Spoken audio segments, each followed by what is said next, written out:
Have you ever noticed that too much noise, too much conversation, or simply being around people for too long can leave you feeling strangely tired? Not always in your body, but somewhere deeper. It can feel as if your mind has slowly become crowded. For some people, this feeling appears long before anyone else seems to notice it. Welcome to Little Lantern Wisdom. I'm Emily. Come sit with me for a few minutes. If you hear a soft little purr nearby, that's Zoe, curled up beside me as she always is when the room is quiet.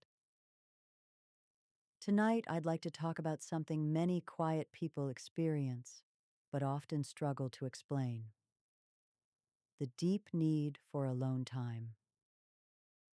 Some people worry about this part of themselves. They wonder if needing space means they are becoming distant, unfriendly, or perhaps a little too sensitive to the world around them. But needing time alone is not always a problem. Sometimes it simply means that quiet is where a person's mind begins to settle again, and where their energy slowly returns. One reason some people need more solitude is because they process life very deeply. They don't just hear conversations and move on from them. Instead, they think about them long afterward. They replay moments in their mind, consider what was said, what was meant, and how it felt at the time. Their inner world stays active long after the room itself has gone quiet. Over time, this kind of thinking can fill the mind with more impressions than it has space to comfortably hold. Thoughts overlap with emotions, memories mix with reflection, and the mind keeps gently working in the background.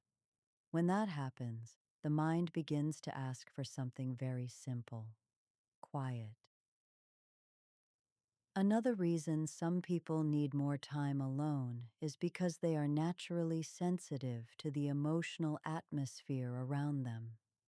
They notice the tone of a conversation, the tension in a room, or the subtle moods people carry without saying a word.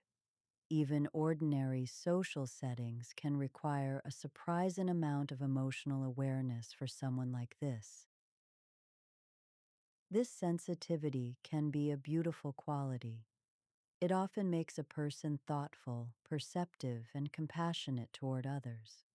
But it also means they absorb more from their environment than most people realize. After a while, the only way to settle that inner noise is to step away from it for a while. For many people, solitude is simply how their nervous system resets. Busy places, constant conversation, bright lights, and social expectations all stimulate the brain. Some people thrive in that kind of energy. Others slowly begin to feel overwhelmed by it, even if they enjoy the people they are with. Alone time allows the body to return to a calmer rhythm. Breathing slows, thoughts begin to untangle, and the mind finally has room to settle again. What once felt crowded becomes clear, and what once felt heavy becomes manageable. Solitude can also feel like returning to your emotional center. When you are alone, you are no longer adjusting to everyone else's reactions, expectations, or conversations. There is space again to hear your own thoughts clearly and move at your own natural pace. For people with rich inner lives, this kind of quiet can feel deeply restorative. It is not empty at all. In fact, it can feel warm, steady, and comforting, almost like coming home to yourself after a long and busy day. Sometimes people misunderstand this need.